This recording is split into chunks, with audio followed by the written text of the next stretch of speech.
Նաիրա Խարացյան, հոգեբան, ընտանեկան եւ քվանտային հոգեբան, ով պատասխանելու է այսօր մեր հարցերին։ Ես հիշեցնեմ մեր հետևորդներին, որ այս եթերը նաեւ ես կիսվում եմ խմբերում, այնպես որ նրանք ովքեր նայելու են խմբերում, ձեզ եք ողջունում։ Հիմա մի հատ շատ լավ է մեր ձայնը լսվում, հոյակապ, եւ եկեք հարցնեք ինչ տրամադրությամբ է եկել այսօր մեզ հետ զրուցելու Տիկին մեր Նաիրան, խնդրեմ։ Բարև ձեզ։ Ես եկել եմ գերազանց տրամադրությամբ եւ հուսամ գիտակցումով մոտեցակ, ըմբռնումով մոտեցակ մեր երեկոյան misunderstanding այդ չհասկանալուն իրար, որովհետեւ մենք աշխարհի ամենալավ ընկերներն ենք, բայց Facebook-յան հարթակում չգիտես ինչու ընկերներ չէինք։ Դա էր պատճառը, որ ես չէի կարողանում մտնել Ռոմանի account եւ գրել։ Հա, դա տեխնիկական խնդիր է եղել երեք եւ մեր հետևորդները շատ լավ հասկանում են դա։ Այո, մենք շատ լավ շփվում ենք, ես շատ եմ ձեզ հարգում եւ նաեւ ասեմ մարդկային տեսակետից սիրում, քանի որ դուք շատ միշտ ուշադիր եք, այնքան եք դուք միշտ ձեր մտքերը այնքան ճիշտ եք դուք եւ ձեր մտքերը այնքան ճիշտ է, որ դուք շատ մոտիկ եք ինձ եւ ընդհանրապես ես ասեմ, որ մեր հետևորդներին, քանի որ ես շատ լավ եմ ճանաչում մեր հետևորդներին, ինչ են իրանք մտածում, ոնց են մտածում եւ այնպես որ մենք բոլորս մի հատ ես գտնում եմ մի հատ ընտանիք եք, ովքեր սիրում են Հայաստանը եւ իրոք հայրենասեր ենք։ Ես կուզեի, որ մենք սկսենք դպրոցի թեմայից, քանի որ այդ թեման հիմա շատ կարևոր է, մի կողմից այդ գումարների մասին խոսքը, որ մարդիկ բողոքում են, որ գումարներ են հավաքում, ես կողմից Մերձավանի պատմությունը, որը շատ տարածվեց համացանցում, բայց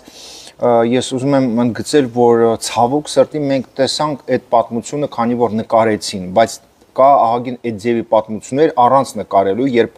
ուսուցչու վրա հարձակվում են, ուսուցիչին ընդհանրապես կոպիտ խոսքեր են ասում։ Սկսեք դրանից ընդհանրապես ոնց եք դուք վերաբերում այս ձևի պատմություններին եւ համաձայն եք դուք, որ ուսուցիչը ավելի շատ ունի կարիք, որ մենք իրան պաշտպանենք, քան թե այն, ինչ մենք տեսնում ենք հիմա։ Սկսեմ նրանից, որ աշխատել եմ 25 տարի որպես ուսուցիչ, ես ունեմ 2 մասնագիտություն, երկրորդով եմ հոգեբան, հետո հոգեբանությունը շարունակել եմ արտասահմանում եւ ինձ համար որպես ուսուցչի ցավոտ էր տեսնել գոլեգայի անկումը աշակերտների եւ հենց իր գոլեգաների ձեռքով։ Սովորաբար հոգեբանության մեջ, քվանտային հոգեբանության մեջ ասվում է, որ երկիրը կառավարում է երկու ուժ՝ քաոսը եւ խաղաղությունը։ Եթե վերևում մշտապես կռիվներ են եւ քաոտիկ վիճակ է, օրինակ, ազգային ժողովում, իսկ ես միշտ ճշմարտություն եմ հնչեցրել, ես որևէ կողմի կողմնակից եւ այսպես աղջիկը չեմ, հա, ճակերտներով ասած, ես ճշմարտության ընկերն եմ, որտեղ կա քաոս եւ աշակերտները տեսնում են միայն սերիալներ, որտեղ մշտապես հարաբերություններ են պարզում, երեխաները սովորում են դա, իսկ հասարակությունը բաղկացած է 3 փուլից՝ ընտանիք, կրթություն կամ դպրոց ուսում, համալսարան եւ միջավայր կամ հասարակություն, որից ելնում է աշակերտը, ուսանողը եւ գնում մեծ մարդկություն կամ հայրենիք, ընտանիքը փոքր հայրենիքն է։ Երբ որ մենք վեր ենք լուծում այս ամենը, դպրոցն էլ երկրորդ ընտանիքն է, մենք հասկանում ենք, որ համատարած քաոսի միջավայրում, որտեղ մի քիչ շատ է թավիշը, մի քիչ շատ է ամենաթողությունը եւ ժողովրդավարությունը շփոթում են ամենաթողության հետ, այդտեղ այո լինում է այդպիսի իրավիճակ։ Իրականում ընտանիքի մթնոլորտը զուգահեռ եմ տանում, որպեսզի խոսքս նաեւ կարողանաք ճիշտ հասկանալ, ընտանիքի մթնոլորտը ստեղծում է կինը։ Տղամարդը դրսի պատն է, ասում են, հա, կինը ներսի։ Եվ այդ մթնոլորտը, որը ստեղծվել էր դպրոցում, հստակ ասում էր, որ տնօրենի հրամանով, չգիտեմ, պատվերով կամ ինչ որ մի ներքին մոտիվացիայով էր, եւ այստեղ ուզում եմ հարց տալ, ներեցեք, աշխարհի 80%-ը հոգեբանություն է, 20%-ը դրա իրականացումը։ Ում ականջներն էր հետևից երևում այդ պատվերի, երբ որ մյուսը չի դուրս են անում, ինքը սովորական մրցույթով անցնում է, որպես գիտակից խելացի ուսուցիչ եւ գրավում է իր տեղը, բայց չընդունված ճշմարտություններ ասելու համար հիշեք Ժաննա Դարկին կամ մնացած Գալիլեո Գալեին կամ չգիտեմ աշխարհի գիտակներին, ֆիզիկոսներին եւ խելացիներին, գիտուններին կախում էին կամ այրում էին։ Այս կինը ընդհանրապես ասել է, որ ծամոն ծամելը օգտակար է առողջությանը եւ ես ընդմիջումից հետո ծամոն եմ ծամել։ Այդքան պարզություն, այդքան բացություն Տիկին Ռոզա Դավթյան ջան, ես սատարում եմ ձեզ, ասեմ ի սկզբանե, եւ ես պատրաստ եմ ձեր հոգեբանական վերականգնման process-ը տանել ինձ հետ, իմ ընկերությամբ։ Հրավիրում եմ ձեզ իմ տուն կամ ցանկացած տեղ, որտեղ դուք կցանկանաք, որովհետեւ կլինիկան այս պահին վերանորոգման մեջ է, որտեղ ես աշխատում եմ։ Տեսեք, այստեղ խոսքը գնում է հենց այդ քաոսի եւ ամենաթողության մասին, որտեղ դպրոցում չկար մայր ճակերտավոր եւ այդ չէր կարող լինել այնպիսի մի երևույթ, որ երեխան այդքան խելացի կամ ուղղորդված լիներ, որ չլիներ, որ ինքը կարողանար նկարագրեր նաև իր ընտանիքի դեմքը, դիմագիծը։ Իսկ այդ երեխաները, ովքեր խոսում էին, հստակ խոսում էին ուսուցչի կամ իրենց ընտանիքի լեզվով։ Բնական է, որովհետև հենց դա են տեսել իրենք։ Տեսել են անարգանք եւ անհարգանք ծնողի հանդեպ։ Սա արդեն լուրջ հայտեր են, որ մեր հասարակությունը իհարկե բեկումնային փուլում է, իհարկե տեսնում ենք բարեփոխումները, բայց սա նման է մի բանի, որ ենթադրենք, հա, դուք մտնում եք ընդհանուր լողավազան, բայց մտնում եք գիշերվա քնից հետո կամ երկար աշխատանքից հետո առանց ցայվելու եւ ձեր սեփական քրտինքը խառնում եք մնացած ջրին։ Սա նույնն է, որ դուք մտնեք հանրություն առանց ընտանեկան կրթության, մտնեք հանրություն առանց սեփական արժանինքները գիտակցելու կամ չունենալու, բացարձակապես չունենալով ներքին պրիորիտետներ, արժեհամակարգ։ Սա հենց այդ դեպքն էր եւ ես տեսնում եմ սրա մեջ ընդհանրապես բեկումնային պահ, որ միշտ սրվում են հասարակության մեջ այն իրավիճակները, երբ որ պետք է լինի ավելի լավ բան։ Տեսեք, դա կոչվում է տրանսֆորմացիա։ Մենք զրուցում ենք եւ ես մի քիչ ավելին եմ սովորել իմ կյանքի բերումով, մի քիչ ավելի հետաքրքրության առումով, երբ որ մենք գնում ենք պավարոտները թասի ենթադրենք, ով հիշում է կամ Դիլիջանի, հասնում ենք այն ամենաբեկումնային պահը, երբ որ մենք մեքենայով մեծ մեքենայով պետք է թեքվենք, բայց դեմից 3 մեքենա են գալիս եւ տեղ չեն տալիս մեզ։ Մենք ստիպված ենք մի քիչ դժվարություն կրել, 2-3 անգամ հետ առաջ անել եւ անցնել, հա, այդ շրջադարձը։ Դրա անունը կյանքի տրանսֆորմացիա է եւ մարդիկ, երբ որ ունենում են փուլեր, բեկումնային փուլեր, վատից դեպի լավը եւ ավելի լավը, նրանք անցնում են 2-րդ, 3-րդ level, 4-րդ, 5-րդ շրջադարձ, նրանք միշտ այդպիսի բեկումնային դժվարություններով են անցնում։ Դրա համար ինձ համար սա աճի տրանսֆորմացիա է, սա աճի մի բեկումնային պահ է, որ սա էլ կանցնի եւ այո, սրանք գլակմուս են, հենց այնպիսի երևույթներ են, որ սիրելի եւ հարգելի կրթության նախարարություն, ուժեղացրեք ձեր սիստեմային աշխատանքը, ուժեղացրեք ձեր վերահսկողությունը։ Այստեղից այս ամենն էր, որ կար ամենաթողություն եւ վերևից եւ տեղում, իսկ տեղում ուղղակի քարին թողնել պետք չի, որովհետեւ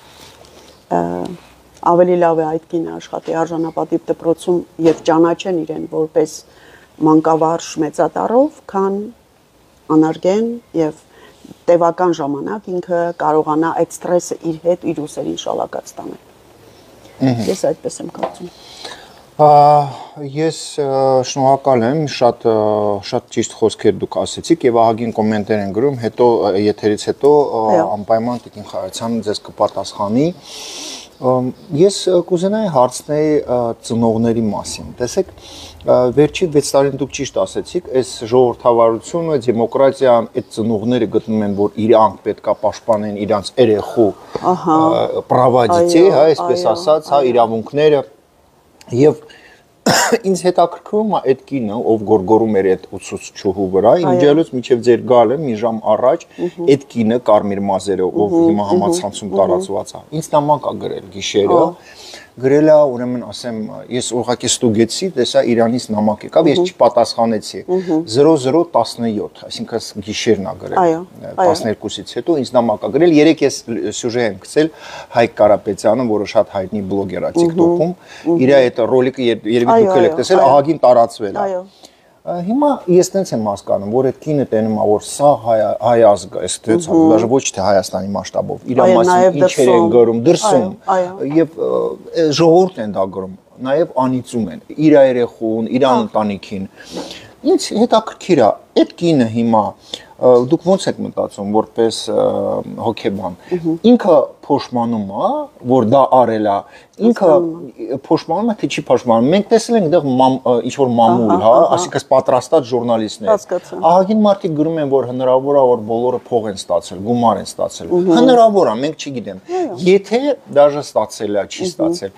Այդ կինը ինչ է հիմա մտածում։ Նաև իրան ունի սկիսուր, չէ՞, այսինքն ունի ես մուж, ես սվիկրով։ Իր սկիսուրը իր չի ասում, աղջիկ ջան, իմ թորնիկներից վրա սաղ հայ ազգի անիծքները հավաքում ես։ Այսինքն ծնողը երբ դուրս է գալիս եթեր ու խնդում է ուսուցչուհու вրա, ինքը իր տանը պատասխան է տալիս, որ այդ թորնիկների վրա այդ своей свекрови вот мужу, что она говорит? Она довольна, счастлива, թե ինքը փոշմանում է, ինձ հետաքրքիր է դա։ Խոսքս նորից վերադառնամ դեպի աղբյուր, կվանտային հոգեբանության մեջ ասվում է պրիմատ ուղեղի մարդիկ չեն կարող ստանալ կվանտային գիտություններ, գիտելիքներ կամ այսքան բոյի մարդը չի կարող հասնել տանիքին եւ իջեցնել ձյունը այնտեղից։ Մարդու ուղեղը սովորաբար, սովորական մարդկանց ուղեղը, նրանք ովքեր դեռևս կրթված չեն, նրանք ովքեր առևտրից ու նյութից բացի ուրիշ արժեքներ չգիտեն, իսկ արժեքն ու արժեքականությունը խիստ տարբեր են, դրանց մասին կխոսեմ, նրանք առաջնորդվում են բացասական նեգատիվ մտքերով։ Սա լավը չի, հայրենիքս զզվելի է, երկիրս երկիր չի, բանը փողոցը կեղտոտ է, ամեն ինչի մեջ առաջին հերթին տեսնում են նեգատիվը եւ իրենց ընտանիքում նույնպես շարունակում են տարածել այդ ախտը, որովհետեւ սա ֆիզիոլոգիա է, ժողովուրդ, սա ես բարոյական քարոզներ բացարձակ չեմ սիրում կարդալ, նույնիսկ չեմ սիրում տերմիններով խոսել, որպեսզի հասկանալի լինի բոլորիս, որովհետև նույն ընտանիքն ենք։ Դուք էլ հիմա որ ինձ լսում եք, տեսնում եք, իմ ընտանիքից եք։ Ես էլ եմ շատ դժվարությունների միջով աճել, բայց աճել եմ, հասել եմ ինչ որտեղ։ Եվ տեսեք, ամեն օր եմ իմ խառատյան կետ պսիխոլոգիստ, տենց եմ գրում, որ հասկանաք, psychologist էջում Նայրա Խառատյան հայերենով, ես մշտապես ամեն օր խոսում եմ եւ կվանտային ուժերի մասին, եւ գիտելիքի ուղեղի հնարավորությունների մասին, հա։ Այս մարդը, որ բացի իր ուղեղը հաց ուտելուց, քնելուց, արթնանալուց, կենցաղային գնումներ կատարելուց ու խոհանոց լվանալուց բացի ուրիշ ոչինչ չգիտի, իր ուղեղը չի կարող դատել դրականը։ Իր ուղեղը միշտ ֆիքսում է ամեն ինչի բացասականը, որովհետեւ իր զարգացումը այդպես է գնացել, ինքը մեղավոր չի։ Այսինքն նեղ ուղեղները չեն կարող ծնել գիտնականներ։ Եվ յուրաքանչյուր մարդ, սա ընդհանրապես մեսիջ է, որ ինձ էլ է վերաբերում, երեք հենց այս պահին, երբ որ հեռախոսը քանդում էի ու չէի կարողանում գտնել այդ օպցիան, որ ես պիտի բան անեմ, հա, միանամ, Ռոմանին նայում եմ, վրոդի մենք ընկերներ ենք, այդ առաջի փաստն է, որ պետք է ընդունենք, դու մի ասա, մեր Ռոմանը 1000-ից ավել ընկերության հայտեր ունի, ինձ կորցրել է այդ ընթացքում։ Վրոդի սա նա, բայց ամեն ինչ տեղն է ու չի միանում, ես սկսեցի բարկանալ։ Որ պահին ես արդեն ինձ բաց եմ թողնում եւ նայում եմ մասնագետի աչքով, ես հասկացա մի կարևոր բան։ Աղջիկ ջան, այստեղից քո խելքը չի հասնում, հերիք է, եւ այս պահին ուղի եթեր պիտի մտնես, չես կարող նստել զվանոկ դրուգու անել, եւ դրա համար ուղղակի փորձիր ստանալ ավելի խելացի մարդուց, ով ամեն օր Facebook-ից օգտվում է եւ լայվեր է անում, գուցե ինքը քեզ խորհուրդ տա։ Այսինքն ես իմ 60 եւ ավելի տարիքի բարձրությունից եկա հասա այն բանին, որ ես անգրագետ եմ որոշ հարցերով, տեխնիկական առումներով, այո, ես չգիտեմ։ Ես տեղյակ չեմ ու ամեն օր դա չի իմ աշխատանքը։ Իմ աշխատանքը ընտանիքներ փրկելն է, մարդկանց անձնական կյանքերը կարգավորելը եւ ի վերջո երջանկությունը ստեղծելը։ Ես հասկացա իմ ուղեղի տկարությունը, որ պահին մենք ֆիքսենք, որ երբ որ մենք բարկանում ենք, խոսքս այդ կնոջ մասին չի բնավ կարմիր մազերով, երևույթը, հա, որովհետև ինքն էլ է մեղք, որ չգիտի իր ուղեղի հատկության մասին, որ պահին մենք ֆիքսենք, որ բարկանում ենք, չգիտեմ, երկրի բանվորի վրա, վարչապետի վրա, բոլորի վրա բարկանում ենք, մենք պետք է հասկանանք մի կարևոր բան, իսկ մենք ինչ ենք արել այս երկրի համար, կամ ամեն օր ինչ ենք անում դրա համար, որ երկիրս մի քայլ ավելի լավ ապրի։ Իսկ ես իմ երեխային ոնց եմ բացատրում, բալես դա մի արա էլի, ոչ թե ասում ենք չի կարելի սովետական տոտալիտար տերթոդիկյան դպրոցի նման, այլ ասում ենք արևս, արի այս ինչ բանը իրար հետ անենք։ Ու տեսել եք, չէ, մի քիչ ավելի փոքրիկ երեխա մինչև 5 տարեկան, երբ որ ուզում ես ձեռքից քո հեռախոսը վերցնես, կոնֆետ ես տալիս։ Կոնֆետը ձեռքին պահում, հետո ինքը պատկերացնում, գցում բռնում, չէ, կոնֆետը ավելի համով է, քան հեռախոսը, ու հեռախոսը քեզ է տալիս։ Այս այդ պահն է, որ ընտրության հնարավորություն տվեք մարդկանց։ Մարդկանց տվեք գիտելիք, մարդկանց տվեք շանս, ոչ թե դրեք մի անկյունում, տարեք մտավորականին, մանկավարժին մտցրեք մի անկյուն, իմ խելացի ծնողներ, իմ հասկացող ծնողներ, իմ աշխարհի ամենագրագետ ու տաղանդավոր ծնողներ, չի կարելի։ Սա ուղիղ գծով խոսում է այն մասին, նույն երեխան վաղը մյուս օր ձեզ է վերադարձնելու ձեր բոլոր սովորեցրածը, այնինչ տեսավ դպրոցում, փոխանցելու է ձեզ 60-70 տարեկանում։ Միանշանակ, ես մի գրամ չեմ կասկածում, որովհետև իմ կյանքում եւս եղել են պահեր, որ ենթադրենք, հա, չեմ հասկացել սկեսուրի խստությունը, չեմ հասկացել ինչու է, որտեղից է դա բխում, որ երեխան պետք է ռեժիմով սնվի։ Ես երեխա էի, ջահել էի, ես ասում եմ երեխաս կուշտ լինի, ինքը ասում էր ոչ, պետք է ռեժիմով սնվի, ասում եմ աստվածին, որտեղից ինձ այսքան դժվարությունն ու դժբախտությունը ինչի հենց իմ գլխին։ Հետո երբ որ ես ի վերջո հասկացա մի բան, որ քեզ բարդությունը, կյանքը, դժվարությունը պատին է սեղմում այնքան ժամանակ, մինչև դու այդ դասը ճիշտ չանցնես երկրորդ, երրորդ, 10-րդ անգամ ու չսովորես ինչի համար էր, դու հասկանում ես, որ տիեզերքը քեզ միայն տալիս է հնարավորություն աճելու եւ երջանիկ լինելու։ Կամքը ձերն է, ուզում եք, աճեք եւ երջանիկ եղեք, ուզում եք բամբասեք, թեկուզ իմ մասին, թեկուզ Ռոմանի մասին, ում մասին ուզում եք։ Այստեղ էությունը նա է, որ ջրափոսի մեջ մեկը արև է տեսնում, մյուսը ցեխ։ Սա է իրականությունը։ Փորձենք տեսնել արևը այդ ջրափոսի մեջ։ Շատ լավ, անցնենք մեր գլխավոր թեմային, երեք մենք նշում ենք ընտանիքի օրը, ինչ է ընտանիքը ընդհանրապես մարդու համար։ Քանի որ մարդիկ ասում են ընտանիք, բայց ոնց որ մեծ մասը իմաստը դաժե չեն հասկանում։ Այո, որովհետև ընտանիքը դարձել է հարթակ կռիվների եւ ռազմորների, մինչդեռ հենց ընտանիքում կամ պետք է մարդը իրենց գա իր հոգու հանգրվանում եւ խաղաղության օվկիանոսում կամ օստրով, հա, կղզիում կամ քայքայվում է իր առողջությունը եւ էությունը կամ ինքը ոչինչ է դառնում։ Այսինքն մենք մտանք ընտանիք, ինչպես ենք մտնում եկեղեցի։ Ընտանիքը մեր եկեղեցին է, այո։ Երբ որ մենք մտնում ենք եկեղեցի, մենք հետ ենք թողնում մեր բոլոր կռիվները, աղմուկները, մենք հարաբերությունների պարզաբանում, մենք մտնում ենք եկեղեցի, արդեն սրբացած, որովհետև մտնում ենք հաղորդակցվելու բարձրալի եւ բարձրագույն ուժի հետ, մենք փոխում ենք մեր մտքի վեկտորը դեպի կառուցողական, դեպի դրական, հա։ Մենք մտանք ընտանիք, իսկ ընտանիքը երկու մարդկանց միությունն է, որտեղ ընդհանուր տանիք է, ընտանիք բառը հենց դրանից է, հա։ Երբ որ մեկը սարքել է, ստեղծել է այդ ընտանիքը, տղամարդը կառուցել է եկեղեցին, իսկ կինը հանձն է առել եկեղեցու սպասավորը, քահանան, չգիտեմ, ամեն ինչը լինելու, մթնոլորտ ստեղծելու։ Իսկ երեխաները, որ ծնվում են այդ միությունից, դա իրենց աղոթքն են։ Իսկ աղոթքը չի կարելի անընդհատ ապականել, ասել մի արա սխալ ես անում, եւ այստեղից գալիս է ընտանիքի հասկացությունը, որ մեր ամեն ինչն է։ Մեր բաց ծովի ամենայն դժվարության մեջ ամենամեծ փարոսն է եւ խաղաղ անկում։ Դե դրա համար էլ ասում եմ պետք է ընտանիքը կայուն լինի, իսկ ինչ պետք է անել, որ կայուն լինի։ Օ, շատ կարևոր հարց եք տալիս։ 24 եւ ավելի տարի, մոտ 30 տարի հենց միայն ընտանիքն եմ ուսումնասիրել եւ ընտանիքի բոլոր տեսակի խնդիրները եւ ծագումը։ Ընտանիքի կայունության համար առաջին հերթին տեսեք ստեղծվել է ընտանեկրթություն գաղափարը, որը արկա է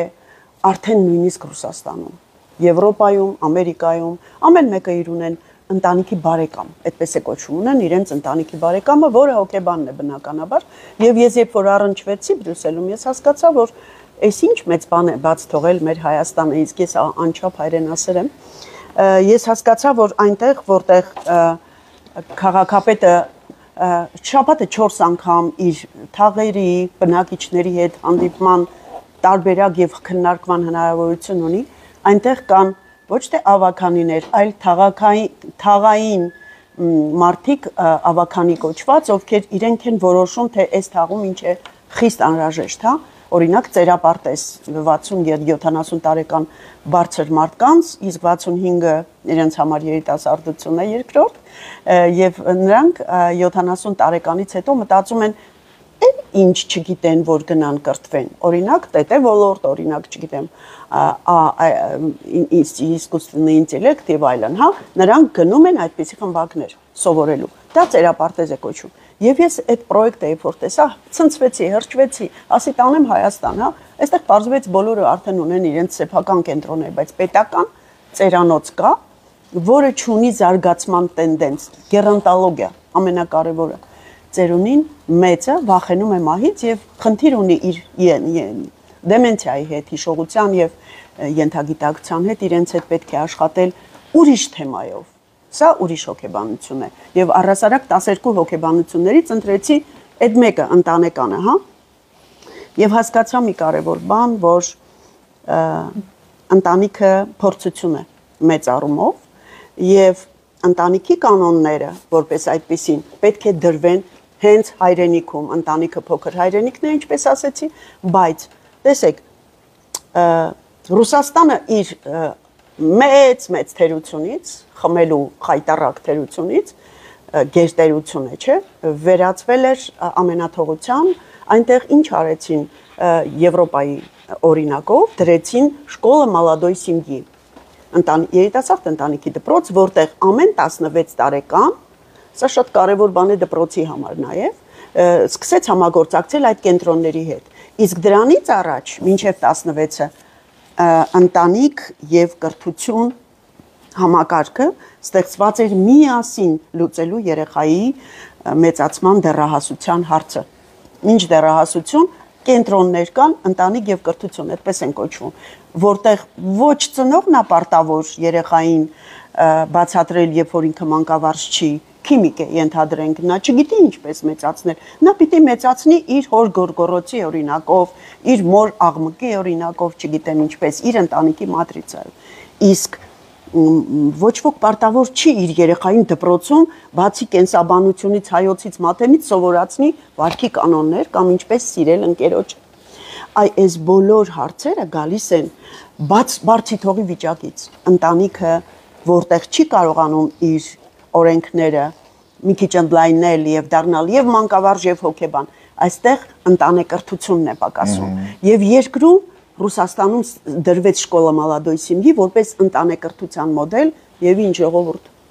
պատկերացնում եք 82% հարբեցողությունը, որը արդեն նաեւ երիտասարդության եւ դեռահասության մեջ էր, դարձավ 47%։ Ոնց է ձեզ համար։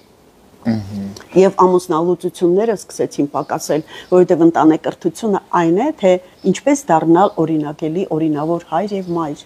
Դրանք առանցին դասեր են, առանցին դասընթացներ են, այսինքն մեր այս բլուժդայուշի նервը ուղեղի էս,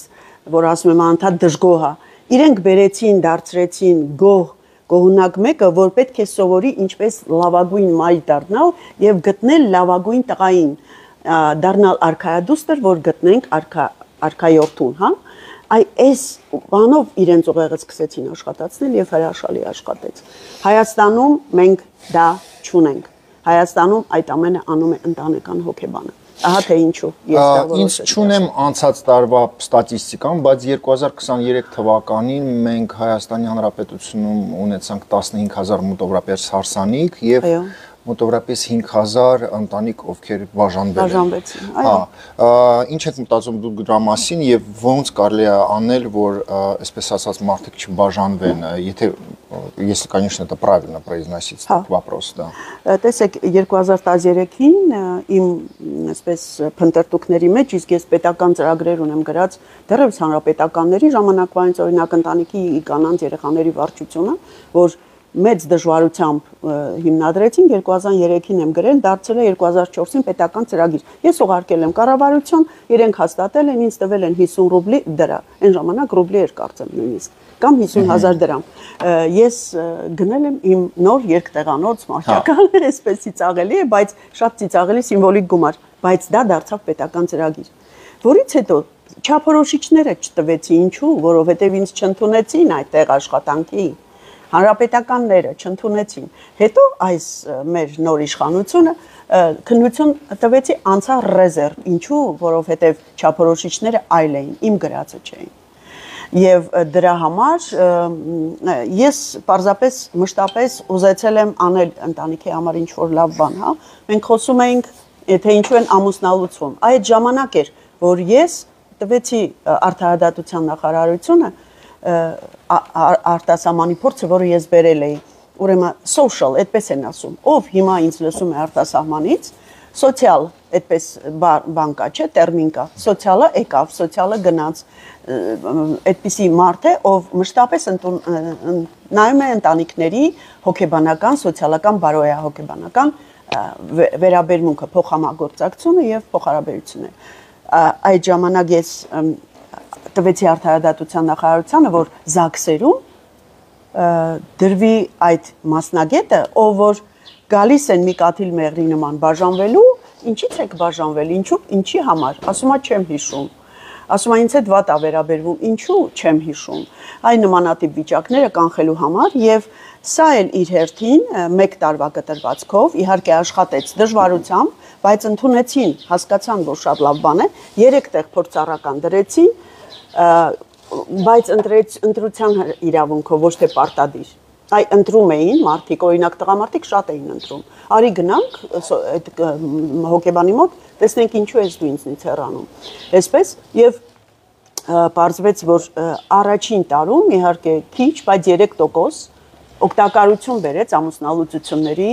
ժողովրդագրության բանի վրա, վիճակագրության վրա։ Եվ սա արդեն թիվ էր, որովհետև 3%, այսինքն 3 կենտրոնում 3%, ամեն կենտրոնում 1% ինքը արդյունավետ էր։ Իսկ մենք ունենք 12 մարս, ունենք, չգիտեմ, Հայաստանի Երևան համայնքում քանի հատ քագծներ, որտեղ կարող էինք դա դնել, շարունակել աշխատել, քիչ է արդյունք տալիս, ոչ, քիչ չի։ Եթե մենք տենդենսը տեսնենք աճող պրոգրեսով, բնականաբար կհասկանանք, որ դա կկանխեր։ Իսկ թե ինչու են ամուսնալուծվում, ամուսնալուծում են իրենց էգոն, եսը առաջ տանելու եւ ինչի՞ս է պետք տղամարդը, եթե նա հարուստ չի սկզբունքով, որովհետեւ իրենց ընկերուհին ունի մեքենա, իրենց ամուսինը շատ լավ է պահում իրենց, ինչին է պետք կրթությունը, կթողնի դիպլոմ է, ստացավ կտանի, կդնի իր բարձի տակ եւ կդառնա սադержանկա։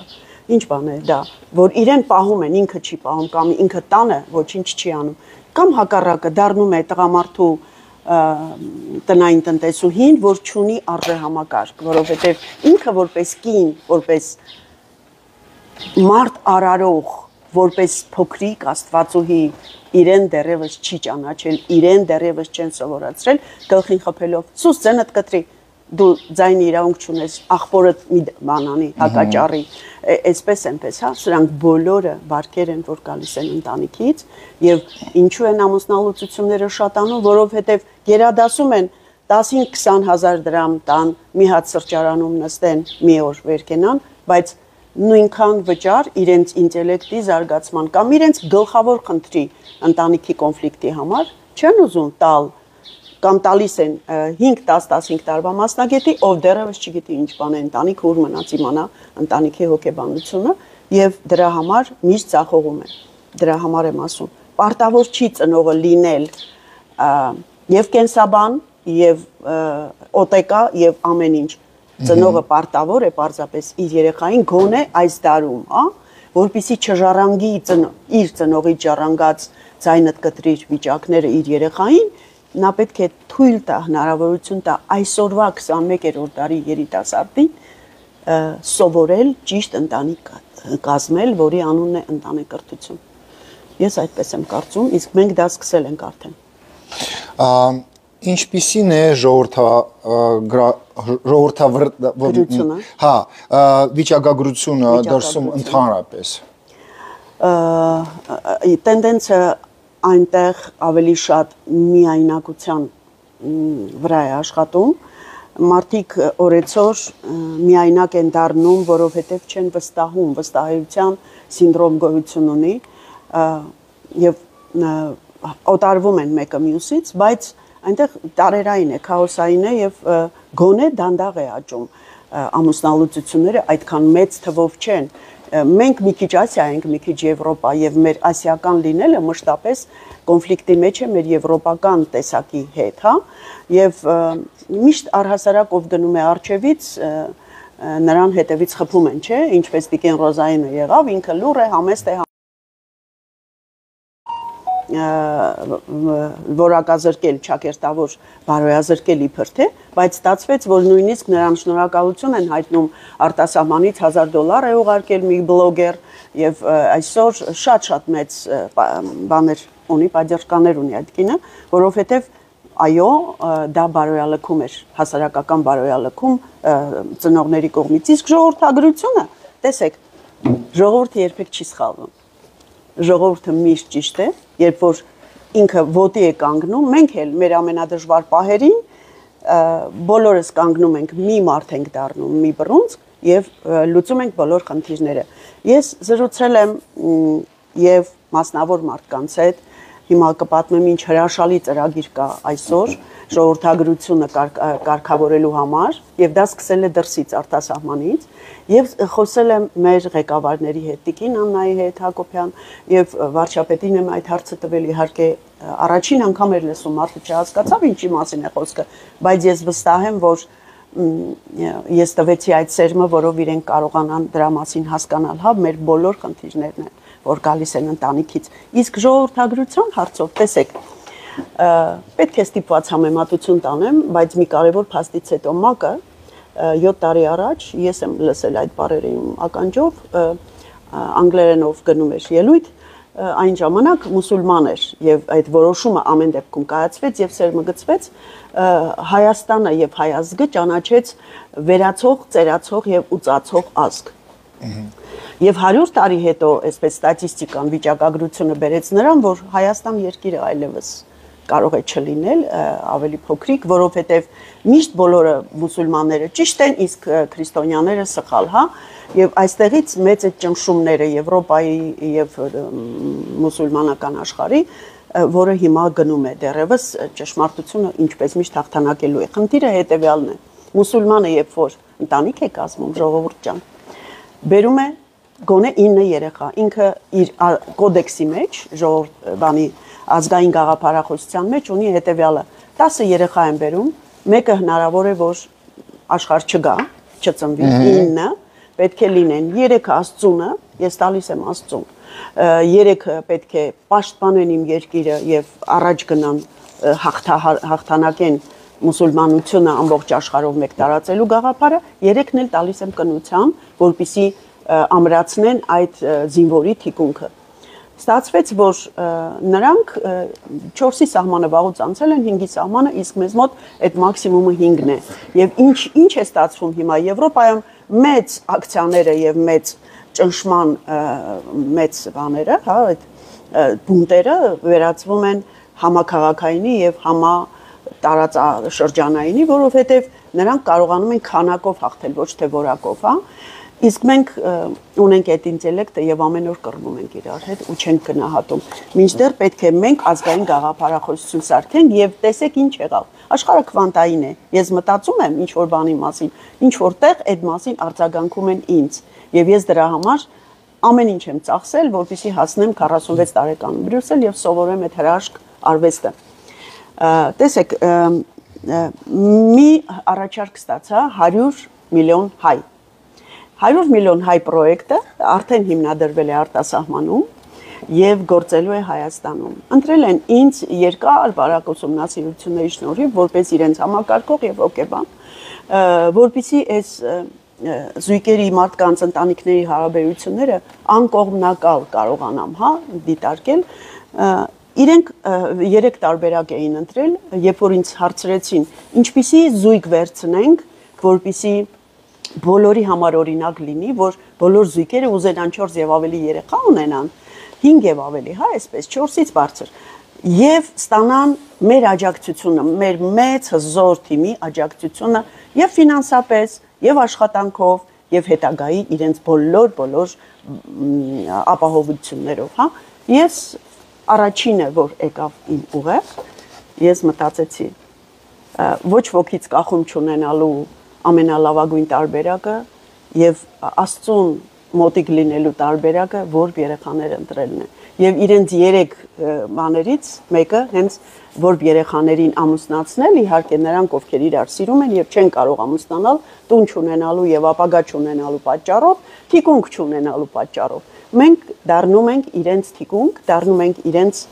ընտանիքը, մեծ ընտանիքը 100 միլիոն հայ։ Եվ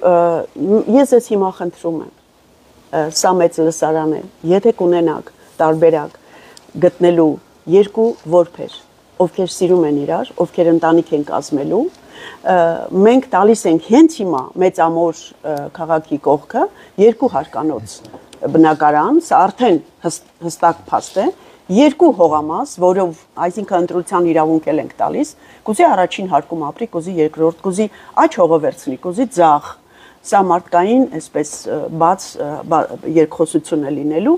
եւ նաեւ աշխատելու հնարավորություն կուզի իր սեփականը ստեղծի, կուզի գնա հարևանի այգում մշակի հողը եւ ստանա ինչ որ ամեն օր օրական գումար, հա, որտեղ կան մարդիկ, որ ամեն օր ձեռքը իրենց գումար չի տեսնում, մտածում են աղքատ է։ Եվ բնականաբար պայման պետք է լինի, այլապես բոլորը կցանկանան գալ, դա այն է, որ 10 տարում 4 երեխա պլյուս, այսինքն 2 տարին մեկ, կինը ով պատղաբերում է, պետք է ունենա մի բալիկ 2 տարին մեկ, իսկ դա նորմալ թիվ է, 2.5 տարում նույնիսկ 4 բալիկ։ Աստված իհարկե կտա, որովհետև մենք մեծ բարի գործ ենք անում, բայց տեսեք, նրանց կողքին հայտնվում է ոչ միայն այս տղան, երիտասարդ 30 տարեկան տղան, ով ստեղծել է այս հզոր գաղափարը եւ իր շուրջ է հավաքել ուժեղ հայերի, 100 միլիոն հայ,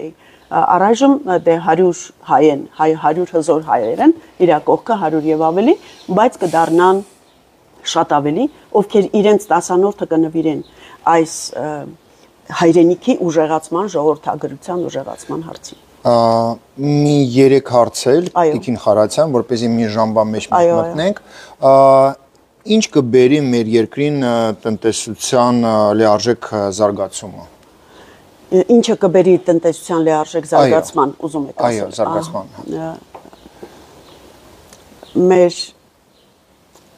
քաղաքացին, երբ որ գոհ է դուրս գալիս մեր ընտանիքից, մեր տղան, երբ որ ես բարկանում եմ ինչ որ, ոչ թե բարկանում, ասում բալես այնքան լավ կլիներ, որ ես ինչ բան է, այսպես անեիր, դա իր փաստերին հակասում է։ Ենթադրենք, հա, նստած կոլա է խմում, իսկ ես բնականաբար չեմ սիրում ոչ բնական նյութերն եւ ըմպելիքները, սա օրինակ եմ ասում, ինքը կբարկանա եւ դուրս կգար 18 տարեկանում ենթադրենք, ինքը կգնար հաստատ այդ օրը կհանդիպեր ընկերներին եւ նորմալ չէր խոսի նրանց հետ եւ այդ միջավայրը պղտորում է իր այդ պահի տրամադրությունը։ Մենք որ պահից մեր ընտանիքից դուրս են գալիս գոհունակ եւ հոգեբանորեն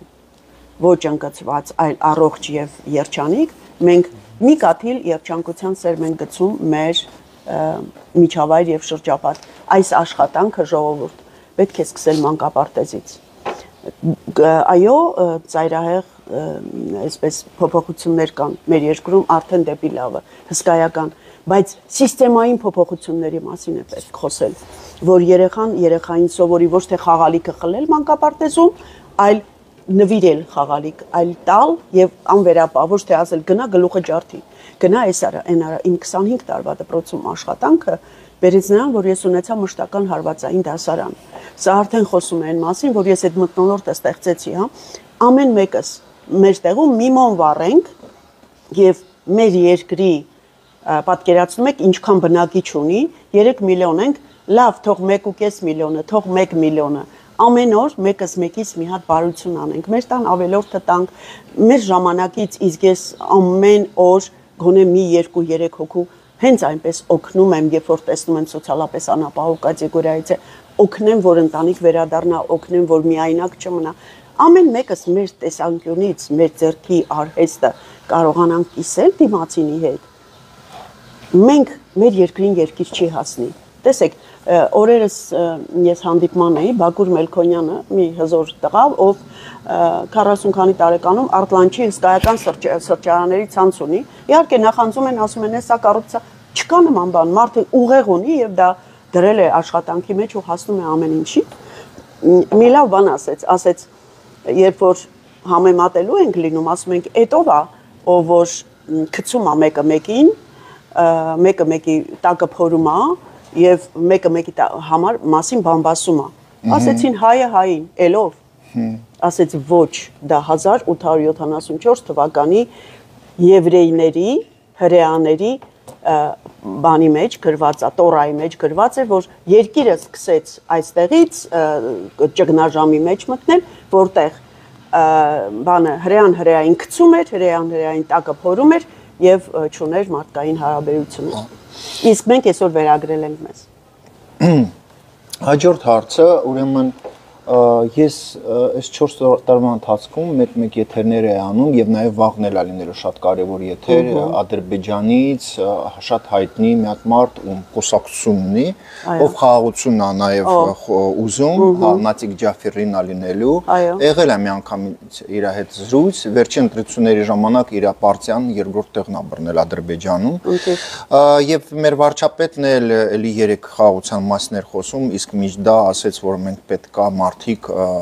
должны люди, общество призывать к миру. Բայց մեր հասարակության մեջ 35 տարվա ընթացքում ռուսները նենց են արել, որ թարախ են տարածել, որ պետք է մենք ատենք ադրբեջանցիներին։ Եվ շատ դժվար է, գիտեք, նաև եթերներում խոսալ խաղաղության մասին, տեսեք, ինչ վատ է անցել այդ 44 օրվա պատերազմը, նաև հետո էլի պատերազմ ա եղել այդ երբ Ադրբեջանը հարձակվել է, ոնց է ստացվում, որ մարդիկ չեն հասկանում, որ մենք այն մարդիկ լրագրողները, ովքեր խաղաղություն են ուզում, նրանք ավելի շատ են սիրում Հայաստանը, քան թե այն մարդիկ, ովքեր ասում են եկեք դրոշ վառեք, ոնց ես աշխատեմ իմ հետևորդներից հետ, որ բացատրեմ իրանց, որ ես եմ ճիշտը, ոչ թե նա, ով ուզում է ձեր տունը քանդի։ Մենք ամեն մեկս մեր գործը արդարանելով կհասնենք դրան, որովհետև կոսմոպոլիտ մարդիկ, նրանք ովքեր մտածում են իրենց երկրից եւ իրենց ինչքից գաղափարից, ստամոքսից, ուղեղից դուրս, նրանք հաղթում են, նրանք միանում են միջավայրով։ Տեսեք, մեզ տարել էին հայկական հետքով Կոստանդնուպոլիս, հայկական հետքը ուսումնասիրելու Բալյանների ճարտարապետությունը, որը ամբողջ բաններ Թուրքիայում էր, եւ այդ գերազանց հետքը, թե ինչ հայերը ինչ են թողել, հա, այնտեղ։ Եվ զարմանալիորեն թրքախոս, բայց ծպտված հայեր գոյություն ունեն, չէ, այնտեղ մարդը, ով ասեց, որ իմ գենոտիպի մեջ տատիս մայրն է եղել հայր ու ուղիղ խոստովանեց, ասեց ժողովուրդ, մենք ձեզ ոչ թե բիզնեսի համար ենք ընդունում, այլ մեր 1/3-ը դուք եք, այստեղ բոլորը թաքնված, ծպտված, ես էլ հետը, բայց չգիտես ինչու, մենք ձեզ եւ ես որպես կես թուրք, կես հայ, եւ թուրքերից շատ շատերը Ձեզ հատուկ հատկացրել ենք նույնիսկ քաղաքներ, նույնիսկ բիզնես եք անում, գալիս եք, գնում եք ավտոբուսներով, կրում եք ամեն օր թուրքական հագուստ, բայց անիծում եք թուրքերին, որովհետև 15 թվականին եղել է իմ կեսը, իմ պապերի կեսը մուշից են եկել։ Ու ես գնացել էի ծպտված իմ ազգի կեսը գտնելու եւ ես գտա։ Ով փնտրում է, նա գտնում է։ Բայց իրականությունը, որ ես ինձ տարան Հեյբելիադա կղզի, որտեղ 400,000 հայ կար։ Պատկերացնում եք, եւ փող քաղաքապետը հայ էր։ Այն ժամանակ անկախ ավականու անդամ է կամ արդեն չէի, չեմ հիշում, բայց ես մշտապես եղել եմ այսպես աշխատանքների մեջ հասարակական, պետական գործիչ, բայց հետաքրքիրը որն էր, որ ինքը ասեց ոչ մի պետական գործիչ, դեռևս շուտվա բան եմ պատմում, մի 8-10 տարի առաջվա, չի ուզում լսել այն մասին, որ Թուրքիայի միջոցով է գալու Ադրբեջանի օգնությունը, որովհետև ադրբեջանցիք Ալիևների Հեյդարի օրոք դարան ատելության դրոշը ձեռքներին, բայց երբ որ ես հիշում եմ երեխեք, երբ որ ես երեխա էի, ես ծնվել եմ Ալավերդում, մեծացել Վանաձորում կայացել, հետո եկել հրավերով Երևան աշխատելու։ Ինձ տանում էին եւ Թբիլիսի քերիս էր ապրում եւ չեմ հիշում այդ քաղաքը առաջին թուրքական Սադախլոն, հա։ Այդտեղից մի ուրիշ Լենկորան կարող է քաղաք կար ավելի մոտիկ հիմա մանկության հուշերը չեմ հիշում, բայց մենք ունեինք իմ պապի դոստելուները։ Դոստելու նշանակում է ընկեր, բարեկամ։ Ես այդպես մեզ հրավիրում էին, որտեվ հայրս բժիշկ էր, այդպես ինչ որ մեկին օգնել էր, ում մայրը թրքուհի էր եղել։ Այն ժամանակ այդ խառնամուսնությունները շատ էին, եւ մեկս մյուսի կողքին մեծանում աճում ապրում էինք, Արջուտում լիքը թուրքեր կային։ Իմ դասարանցի երկու թրքուհի աղջիկ կային, ում տեսա ես Մոսկվայում գրկել էին, գլաց էին կլնում, ադրբեջանցի աղջիկ, ով հիմա ովքեր Բաքվում են ապրում, ու ասում են, мы же не виноваты, что так случилось։ Արի քեզ քո իմ մանկության հոտը քեզնից առնեմ, ու սենց բաներ էլի։ Ու ես երբեք չեմ մոռանա դա։ Ժողովուրդ, երբեք մի գծեք սահմաններ, որովհետև այդ սահմանները հենց ձեր մեջ, ձեր առաջ են դուրս գալու, ձեր զավակների կողմից։ Եթե մենք չենք գիտակցում, որ աշխարհը կլոր է, հա, այդ կլորը սահման չունի եւ մի օր միենք հանդիպելու ենք մեր արտացոլմանը, մենք չհասկանանք, որ մեր դիմացինը մեր հայելին է, մենք ամեն օր պետք է կռիվ անենք այդ հայելու հետ։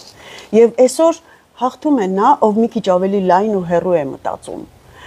Եվ բոլորը անիծում են, բոլորը դավաճան ես, հողատու ես, հազար ու մի բան, մինչդեռ այս մարդը չուզեց 5000-ից ավելի պատերազմում զոհ ու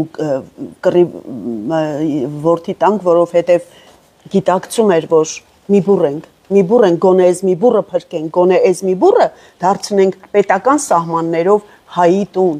Եվ նրանք, ովքեր դրսում են, ավելի շատ մեծ խոսում են դրսից, որովհետև հեշտ է դրսից ճաշեփելը եւ աղքծելը։ Իսկ այստեղ տեղում ապրող մարդիկ են, որ այդ տանջանքը, պատերազմի եւ կովիդի սարսափները տարան, իհարկե մասնագետների հետ հավասար, հա, որովհետև մենք այդ սանիտարն էինք, որ լուրումունջ կարողացանք մարդկանց ռեաբիլիտացնել ու փրկել այդտեղից։ Իսկ բարեկամությունը վատ բան չի։ Ես երկու կամուրջ եմ 20 ու 21-րդ դարերի եւ այդ բարեկամությունը տեսել եմ, եւ թուրքը ավելի ուժեղ բարեկամ էր, քան թե հայը։ Ու Թուրքիայում այդպիսի դեպք եղավ, իմ պայուսակը կորցրել էի, ես թողել էի նավում Վան գնալիս, մի թուրք տեսել էր պասպորտը թարգմանել էր, գտել էր եւ այլն եւ գտել էր ինձ պոլիցիայի միջոցով հասցրեց ինձ իմ գումարի եւ պասպորտի հետ միասին թուրքը։ Ժողովուրդ, եկենք այդպես մուլտիկ կա, չէ, ребята, давайте жить дружно։ Այ դա դրա համար այդ նորից այդ նեգատիվը եթե կա ձեր գլխում, փորձեք մի քիչ ավելի շատ բան կարդալ եւ լայն տեսահորիզոն ունենալ, որպեսզի այդ բարգավաճումը ունենանք հայազգի։ Ու վերջի հարցը տամ, քանի որ մենք սկսեցինք եւ ընդհանրապես երեք պլանավորել եք ամենագլխավոր թեման ընտանիքների մասին խոսենք, ինչ կմաղթեք դուք մեր հայ ընտանիքներին, ոչ թե մենակ Հայաստանում եւ ընդհանրապես Թուրքում էլ, քանի որ մեր այս եթերը YouTube-յան ալիքով են նայելու, գիտեք, ահագին մարդ ենք, ձեր ինքան բարի խոսքեր են գրում, ասեմ, որ ես շուտվանից էի հրավիրում Տիկին Խարատյանը, բայց չգիտեմ ինչու, միջ հիմա մենք չենք կարողացել եթեր անենք հիմա արդեն շուտ-շուտ անելու եք, քանի որ ես էլ նենց հաճույք եմ ստացել այս եթերից։ Հավատացեք, որ սա բառեր չեմ ասում, էլի եթերում Մենք բոլոր առիթներով կարող ենք ունենալ եթերներ, իսկ ես բավականին տառապել եմ, որպեսզի ունենամ ամեն ինչի մասին լուրջ գիտելիքներ։ Մյուս շաբաթը էլի ենք եթեր անելու, դա դաժե կասկած չկա, բայց անցնենք մեր վերջի հարցին, ինչ եք դուք մաղթում հայ ընտանիքներին։ Ես ձևեր չունեմ, ժողովուրդ, ես նույնիսկ օգնական չունեմ, խնդրում եմ, եթե կա SMM մասնագետ ձեր մեջ, ով իմ ռիթմով կարա գա եւ այդպես ասած պապի գները չուզի, ես աշխատեմ բոլորիդ համար, որ անվճար հասցնեմ իմ գիտելիքները ձեզ, բայց ես լինելով ձեզնից մեկը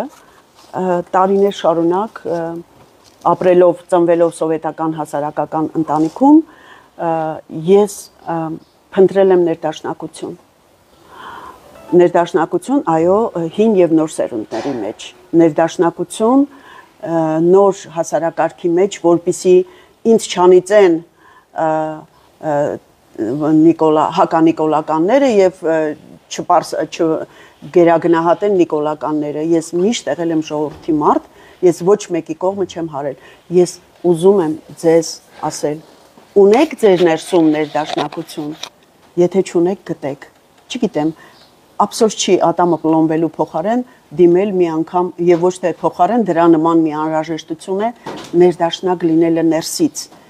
այն ինչ ներսում է, այն դրսում է, եթե դուք չունեք անձնական կյանք կամ ընտանիքում ունեք խնդիր եւ դժվարություններ եւ այլն, հավատացեք, ես էլ դրանցից մեկն եմ, որ անցել եմ դրանով եւ հասկացել եմ մի բան, ունեմ ներդաշնակություն իմ ներսում, ես կարողանում եմ տարածել այդ ներդաշնակությունը։ Իզուր չեն ասում, որ չինացիներն ասում են կնոջ ուսերի վրա է հենված աշխարհի մեծ մասը։ Այսօր առաջնորդները, կանայք, ովքեր քարոզում են խաղաղություն, հենց դրա համար է, որ տղամարդիկ ունեն իրենց հոգեբանության մեջ պատերազմելու, հաղթելու Յուպիտեր մոլորակը, հա, իրենց ներսում մշտապես լինելու վայնստվի։ Իսկ կանայք ունեն այդ եզրերը հարթելու ունակություն եւ հնարավորություն իմաստուն եւ ներդաշնակ լինելու։ Եթե կան մարդիկ, ովքեր կիսում են ինձ հետ իմ գաղափարները, ես շնորհակալ եմ իհարկե, ես կօգնեմ ձեզ դառնալ ներդաշնակ։ Ես ունեմ խմբեր եւ ունենում եմ մշտապես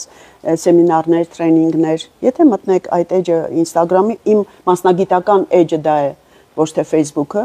Facebook-ում անգլերենով Նաիրա Խարատյան, կարող եք այնտեղ նույնպես դիմել, բայց Instagram-ում Խարատյան psychologist կամ պսիխոլոգիստ այդպես, հա, գտնեք, ես կարողանում եմ տարածել այդ քվանտային տիեզերական ներդաշնակությունը, որ իմ հարևանը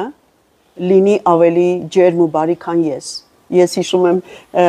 երբ որ նոր էի տեղափոխվել, սա էլ ասեմ ու ավարտենք, Երևանում տուն էի փնտրում, տներ էի նայում, իհարկե Մասիսով ու հենց այդպես էլ հանդիպեց, բայց մի անգամ հարցրեցի ինչ արժե է այս տունը, այս գեղեցիկ Մասիսի տեսարանով, ասեց այն ժամանակ սարսափելի գիներ 50,000, ասեցի ինչու։ Այդքան թանկ, երբ որ 40-ով կարող ես ճարել 2 սենյակ, ասեց նախ որ դեմը Մասիսն է, շատ դուրս եկավ, եւ երկրորդը իմ հարևանը շատ ներդաշնակ կին է։ Ասեցի ինչ է անում, որ ասեց ցանկացած պահի ինչ էլ ուզենամ, ինքը հնարամիտ է եւ ելքը գտնում է մեծ տարիքի կին է, ամեն չէ չկա եւ կասի եթե քեզ պետք է ես կգնամ վերջինը կառնեմ ու կբերեմ քեզ կտամ, որովհետեւ առաջին շփվող մարդը դու ես ինձ հետ։ Հիմա այդ ներդաշնակությունը մենք մենակ ես ու դու չենք, մեր ազգն է, որ դուրս ենք գալիս մեր երկրից, մենք պետք է առաջին մեր հարևանին բարևենք եւ ներդաշնակ լինենք դրա հետ, ոնց որ տարիներ շարունակ երկար ժամանակ եղել ենք եւ այո, այսօր ռուսները կարողացել են սեփ խրել ու մենք դա չենք գիտակցում։ Մենք լինենք ներդաշնակ մեր մեջ, իսկ դրսում անպայման այդ կծնվի։ Շնորհակալություն, նաև դիմեմ մեր հետևորդներին, գրեք Տիկին Խարատյանին, եթե ինչ-որ հարցեր ունեք, դուք ինքը մի հատ շատ հոյակապ եւ անձնավարություն է եւ պրոֆեսիոնալ հոգեբան է, որը իսկապես միշտ պատրաստ է օգնել եւ մարդիկ մեկ-մեկ ամաչում են դիմել այս ձևի սպეციалистներին, բայց եկեք մենք հասկանանք, որ вся Европа, весь цивилизованный мир, да, живет именно на психологии, именно психология решает многие вопросы и на государственном պետական համակարգի նաև ուռևենին։ Всё, ձեզ բոլորիդ ամենալավն եմ ցանկանում, ձեր կոմենտներին անպայման մեր հյուրը կպատասխանի։